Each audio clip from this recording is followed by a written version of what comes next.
Another day, another basketball stories na naman ang pagkikwentuhan natin.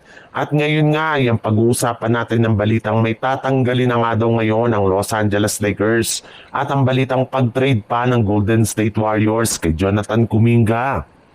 Kagaya nga ng naibalita ko sa inyo, magkakaroon pa nga ang Los Angeles Lakers ng huling preseason game sa susunod na araw laban sa Sacramento Kings bago sila tuluyang pumasok sa regular season.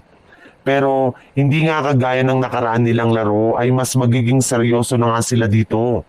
In fact, dito nga ay gagawin ang kanilang dress rehearsal para sa regular season kung saan gagamitin nga nila dito ang lahat ng kanilang mga players sa kanilang rotation. Bibigyan nga nila ng mas mataas na playing time ang mga ito simula umpisa hanggang sa fourth quarter.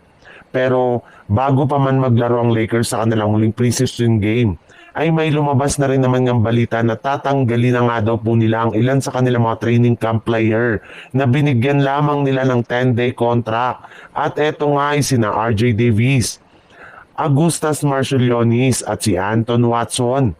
Posible rin nga daw na i-convert ang kontrata ni Nate Williams sa isang two-way contract bilang pamalit kay Chris Mannion sa kanilang official lineup.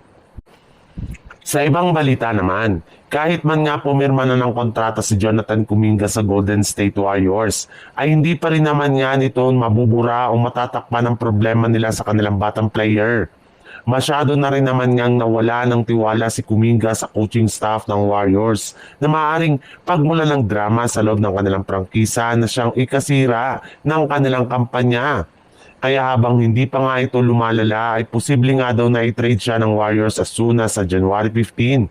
Kapag pinayagan na sila ng NBA na i-trade ang kanilang mga players na pinapirma nila ng kontrata ng nagdaang off-season. Pero ayon nga sa naging pahayag ni Jonathan Kuminga sa kanyang interview sa media ngayong araw, wala rin naman nga daw siyang balak na mag-request sa Golden State Warriors ng trade ngayong season. Gayong mananatili pa rin nga siya sa kanilang team hanggang sa pagtatapos ng kanilang kampanya. Pero ayon nga sa ilang mga analyst, posible pa rin nga na ma-trade ng Golden State Warriors Jonathan Kuminga kung merong team na kukuha sa kanya sa tamang halaga.